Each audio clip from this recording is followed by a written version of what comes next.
Isso aqui é muito grave, passou despercebido e eu acredito que tenha passado despercebido por causa desse período das eleições, as pessoas estão focadas ali em eleger os seus prefeitos e os seus vereadores. O debate político foi meio que sequestrado pela questão das eleições, principalmente pela questão da disputa em São Paulo, mas teve uma notícia que saiu no dia 24 do mês passado, na UOL, que passou despercebido e é uma coisa escandalosa. É mais um escândalo da nossa Suprema Corte que nós temos que divulgar, porque isso aqui, gente, fere o princípio da transparência que deve existir em qualquer democracia. Você não vive uma democracia se as entidades governamentais estatais não têm transparência nos seus processos. E olha isso daqui. Primeiro eu quero te explicar.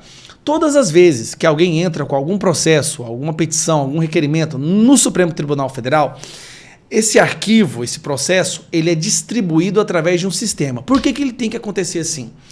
Porque senão você torna o processo viciado. Você pega um processo e se você direciona para um ministro específico, é como se você já soubesse que houve uma negociação com aquele ministro pode trabalhar a favor do réu, para acabar com a corrupção. Então tem que ser feito de forma aleatória. Há um sorteio, é um sistema, um software, que faz um sorteio dos processos. Então, se você entrar com um processo, se você provoca o STF com algum processo, alguma coisa, o sorteio, o sistema vai determinar na mão de qual ministro do STF esse processo cai.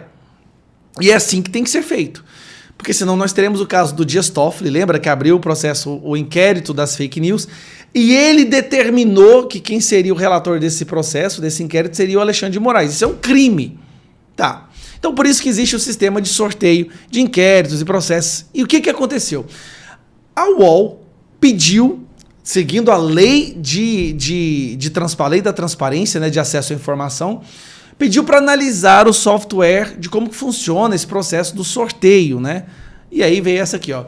STF impede o UOL de auditar sistema de distribuição de processos no tribunal. Só que calma que fica pior ainda. Dá uma olhada aqui, ó. Após 4 anos, o STF concordou com o pedido da Lei de Acesso à Informação do UOL para obter acesso ao código-fonte do tribunal. Além de permitir a inspeção, o tribunal deu aval para fazer análise dos registros de uso do programa, ou seja, analisar quem que já usou o programa, quais foram os logs, porque, afinal de contas, esse processo aqui, gente, esse sistema, ele diz tudo sobre como funciona o STF, tá? A visita foi agendada e acertada com funcionários do tribunal, mas o STF mudou a decisão menos de 72 horas antes de ela ocorrer. Dias depois, Barroso vetou o acesso.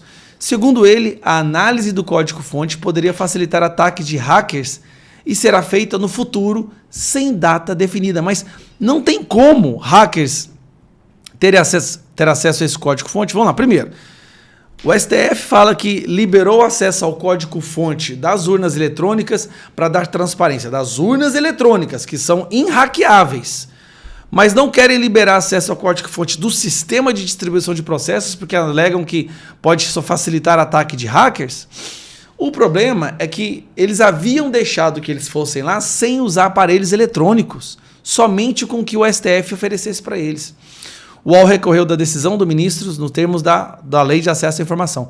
Técnicos que acompanhariam a reportagem viram problemas na decisão, como o fato de estar baseado em conceitos errados de segurança e a falta de transparência do judiciário. Dúvidas sobre o sistema surgiram em 2017, quando o ministro do STF, Edson Fachin, foi sorteado para herdar a relatoria de processos da Operação Lava Jato, após o acidente aéreo que matou Teori Zavascki. Olha isso aqui. Então, Edson Fachin foi sorteado para pegar a Lava Jato. O Edson Fachin foi aquele que soltou o Lula, acabou com todo o processo, que liberou o Lula, né? Após o acidente aéreo que matou o Teori Zavascki, né? Um acidente aéreo que matou o Teori Zavascki, que era o cara da Lava Jato, tá? Questionamento voltam à tona recentemente quando o ministro Alexandre de Moraes foi destacado para relatar quase todos os processos ligados à tentativa de golpe de Estado, assim como a investigação em que o ex-juiz Sérgio Moro denunciou a interferência do governo de Jair Bolsonaro na Polícia Federal. Ou seja, há uma fartura de suspeitas de que esse sistema está viciado, que ele não funciona da forma que deveria funcionar. A Lei de Acesso à Informação nos dá o respaldo de poder analisar de como que funciona esse sistema e o Barroso vetou. Na primeira decisão, Barroso viu interesse público. Em 5 de março, Barroso autorizou a UOL a analisar o sistema de distribuição de ações judiciais nas dependências do STF. Ou seja, aqui o Barroso viu que realmente era importante que as pessoas tivessem acesso de forma presencial, ficando vedada a cópia e tudo mais, para analisar como que funciona o sistema, né? E depois muda. Em abril, o UOL pediu a reserva de uma sala no Supremo para analisar o código-fonte de 9 a 13 de setembro, com a presença de 4 pessoas munidas de computadores portáteis. Durante 4 meses, o UOL informou funcionários do TSF por e-mail, telefonema e pessoalmente que levaria especialistas que residem em São Paulo e na Dinamarca. Por isso, havia necessidade de confirmar as datas para a compra de passagens de avião. O STF confirmou 2 vezes. Peraí. O STF confirmou várias vezes, aí faltando 72 horas para essa equipe lá, já comprou a passagem, eles cancelam, vetam, proíbem que analistas possam examinar um dos mais importantes sistemas dentro da nossa Suprema Corte, que é o sistema de distribuição. Isso já tendo muitas suspeitas de que o sistema não estava funcionando corretamente, depois de que alguns processos todos eram passados para o Alexandre de Moraes.